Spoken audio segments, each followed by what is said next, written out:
പെട്ടു അങ്ങനെ വണ്ടി പിന്നെയും പണി തന്ന് നേരെ ഷോറൂമിലേക്ക് കയറ്റി. കുറച്ച് മുമ്പ് നമ്മൾ ചായ കുടിച്ചുകൊണ്ടിരിക്കുമ്പോഴായിരുന്നു വണ്ടിക്ക് ഒരു ചെറിയ ട്രബിൾ. മൂവ് ആവുന്നില്ല, ഗിയറിലേക്ക് വീഴുന്നവരും വണ്ടി മൂവ് ആവുന്നില്ല. ആകെ നോക്കുമ്പോൾ വണ്ടിയുടെ ഗിയർ ഷാഫ്റ്റ് ഡേം നമ്മൾ അടുത്തുള്ള തൊട്ട് ഷോറൂമിൽ കൊണ്ട് വെച്ചു. ഇനി ബാക്കിയെല്ലാം നാളെ. Hey guys, good evening, welcome back. അങ്ങനെ നമ്മൾ പിന്നെയും മറ്റൊരു വ്ളോഗായി വന്നേക്കാണ്. ഇപ്പോൾ എൻ്റെ അടുത്ത് ഈ വണ്ടിയാണ്. നമ്മുടെ വണ്ടി ഒരു ചെറിയ കംപ്ലൈൻ്റ് ആയിട്ട് ഷോറൂമിൽ കൊടുത്തേക്കാണ്. ചെറിയ കംപ്ലൈൻറ്റ് എന്നല്ല, ചെറിയൊരു വലിയ കംപ്ലൈൻറ്റ്. നമ്മുടെ വണ്ടിയുടെ ഗിയർ ഷാഫ്റ്റ് പോയിട്ടുണ്ട്. അപ്പോൾ വണ്ടി കടയിലേക്ക് കൊടുത്തിട്ട് നമ്മൾ ഗ്രൗണ്ടിലേക്ക് വന്നേക്കാണ്. വൈബാക്ക് ആൻഡ് കിഡൻ സ്പോട്ട് ഗ്രാൻഡ് ഓപ്പണിംഗ്. ഇതെവിടെയാണാവോ? Pets and children's park. Athippatta Chethallur ഭാഗത്ത് എന്തോ ഒരു പാർക്ക് വരുന്നുണ്ട് കേട്ടോ, എന്തോ സംഭവം. വരുന്നൊക്കെ നല്ല ഇതാവട്ടെ ഗൈസ്. അപ്പോൾ ഇന്ന് നമ്മൾ മാർക്കോനും കണ്ടിട്ടോ. മാർക്കോ റേഞ്ച് പടം എന്നൊക്കെ പറഞ്ഞാൽ ഫുൾ വയലൻസ് എന്നാണ് പറഞ്ഞത്. പടത്തിൻ്റെ എക്സ്പെക്റ്റേഷൻ കുറേ കമൻസിലൊക്കെ നോക്കിയപ്പോൾ ഇന്നാണ് പടം ഇറങ്ങിയിരിക്കുന്നത്. അപ്പോൾ രാത്രി 9:30 നമുക്ക് ഷോ. അപ്പോൾ കഴിഞ്ഞ വട്ടം നമ്മൾ ഏതിനാണ് പോയത്? മറന്നു. അതേപോലെ നമ്മുടെ പുഷ്പ 2 പോയപ്പോൾ അന്ന് റിവ്യൂ പറയണമെന്നുണ്ടായിരുന്നു. റിവ്യൂ എന്ന് പറഞ്ഞാൽ ജസ്റ്റ് ഒരു എൻ്റർടൈൻമെൻറ്റ് വീഡിയോ, ദാറ്റ്സ് അത്രേ ഉള്ളൂ. പക്ഷേ പുഷ്പ 2 എനിക്ക് ഓവർ ഇഷ്ടപ്പെട്ടു. കുറച്ച് ആക്ഷൻ സീൻസ് മാത്രം ഓവറാണെങ്കിൽ പോലും ബട്ട് അതർവൈസ് നല്ലൊരു സ്ക്രിപ്റ്റിംഗ് ഞങ്ങളൊക്കെ ആയിരുന്നു. പുഷ്പ 3 വരുമ്പോൾ അതിനനുസരിച്ചുള്ള എക്സ്പെക്റ്റേഷൻ പുഷ്പ 2 കൊടുക്കണം അല്ലേ? ഇല്ലാതെ പുഷ്പ 2 ഒരുപാട് എക്സ്പെക്റ്റേഷൻ കൊടുത്തിട്ടും കാര്യമൊന്നുമില്ല. അപ്പോൾ അത് കഴിഞ്ഞ് പിന്നെ നമ്മൾ മാർക്കോന് പോവാണ്. മാർക്കോ റേഞ്ച് പടം എന്നൊക്കെ പറയുന്നുണ്ട്. എല്ലാവരും എക്സ്പെക്റ്റേഷൻ ചെയ്ത് ആ രീതിക്ക് എത്തിയിട്ടുണ്ടെന്നൊക്കെ പറയുന്നുണ്ട്. അപ്പോൾ അവരുടെ ഒരു അഭിപ്രായമല്ല, നമുക്ക് നമ്മുടേതായ ഒരു അഭിപ്രായമുണ്ട്. അപ്പം നമുക്ക് മാർക്കോ കാണാൻ വേണ്ടി പോവാം. പിള്ളേരെ കാത്തിരിക്കുകയാണ് കേട്ടോ. പക്ഷേ ഗ്രൗണ്ടിൽ ഒന്ന് ഓടാനും ഞങ്ങളോട് നടക്കാൻ വേണ്ടി വന്നാൽ കുറേ സൈഡ് വീഡിയോസ് ഒന്നുമില്ല. പിന്നെ വീഡിയോസ് പിന്നെ ഉണ്ടാവും, കുറച്ച് ഗ്യാപ്പ് വിട്ട് വരുമെന്ന് മാത്രമേ ഉള്ളൂ കേട്ടോ. അതേപോലത്തെ നമ്മുടെ വണ്ടി പണി തന്നു. ഗിയർ ഷാഫ്റ്റ് ഇഷ്യൂ ആയിട്ടുണ്ട്. അപ്പോൾ അത് ഷോറൂമിൽ കൊടുത്തു. ഒരു വാറണ്ടി ക്ലെയിം ചെയ്തിട്ടുണ്ട്, വാറണ്ടി തരാൻ വേണ്ടിയിട്ട്. അപ്പോൾ എന്താ പറയുക, നമ്മൾ ലേബർ പേയ്മെൻറ്റ് കൊടുക്കണം. അതേപോലെ തന്നെ എന്താണ് വണ്ടിയിൽ അത് കൊണ്ടുവരുന്ന പാർസൽ ചാർജും കൊടുക്കണം. അത്രേ ഉള്ളൂ. ഇനി അപ്പോൾ എത്ര വരും നമുക്കറിയില്ല. പിന്നെ എന്തായാലും വണ്ടി കുറച്ച് നാളത്തേക്ക് കിട്ടില്ല എന്ന് പറഞ്ഞു. ഇനി വണ്ടി അവിടെ കൊണ്ടിട്ടു. അപ്പോൾ കുറച്ച് ദിവസത്തേക്ക് പാവൻ്റെ വണ്ടിയുണ്ട്. അപ്പോൾ പാവൻ്റെ വണ്ടിയും കൊണ്ട് വർക്കിനും പോക്കും വരവും തിരക്കൊക്കെ ആയിട്ട് അങ്ങനെ ചെയ്യാൻ വിചാരിച്ചു. അതേപോലെ നമ്മുടെ ഒരു ഹ്യൂജ് പരിപാടി പാലക്കാട് വരുന്നുണ്ട്. അതിൻ്റെ ബ്ലോഗ് ഉണ്ടാവും, മിസ് ചെയ്യാണ്ട് എല്ലാവരും കാണുക കേട്ടോ. ഓക്കെ, എന്തോ അത് കണ്ടോ, എനിക്ക് എന്തെങ്കിലും തരുമോ ചേട്ടാണ്ട് 3 പട്ടിക്കുട്ടികൾ അവിടെ നിൽക്കുന്നു കേട്ടോ. ചേച്ചി അങ്ങനെ ഞാൻ മാർക്കോന് പോകാൻ ഇറങ്ങി. അപ്പോൾ ഭാവനൊരു കാത്തിരിക്കുകയാണ്.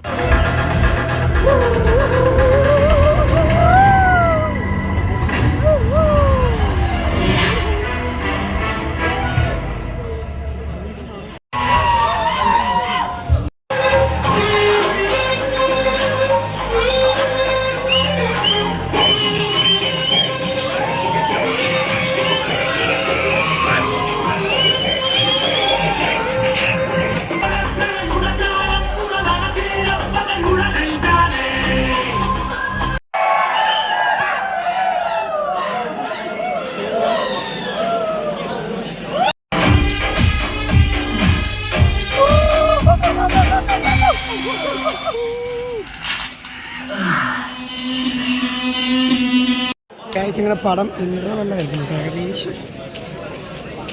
ഗൈസ് അങ്ങനെ പടം ഓവർ, പടം ഒന്നും പറയാനില്ല. പടത്തെ പറ്റി റിവ്യൂ പറയാം. കണ്ടാൽ അറിയാം, നല്ല തിരക്ക് വരെ ഫുൾ ക്രൗഡാണ്. ഇറങ്ങുമ്പോൾ കയറാൻ നിൽക്കുന്നത് ഏകദേശം 9 ഷോയ്ക്ക് കയറിയത്. ഇപ്പോൾ കയറാൻ നിൽക്കുന്ന ഒരു കൂട്ടമാണ്. എന്തായാലും നമുക്ക് നല്ലൊരു മൂവി, ഒരു എക്സ്ട്രാ വയലൻ്റ് മൂവി തന്നെ ഞാൻ പറയാൻ പറ്റുള്ളൂ.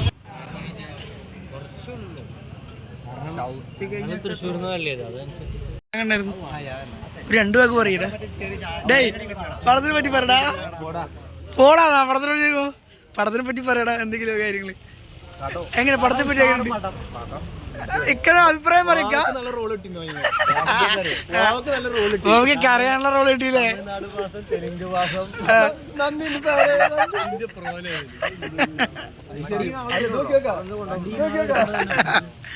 അയ്യോ വയ്യാറോ, എന്തെങ്കിലും പടായിപ്പോയി. രാത്രി മണിയൊക്കെ ആയി. നല്ല ചിക്കൻ ബിരിയാണി, നമ്മളതൊന്നും കഴിക്കുന്നില്ല. ഏകദേശം ഒരു ചായ കടിയും മാത്രമേ കഴിക്കുള്ളൂ.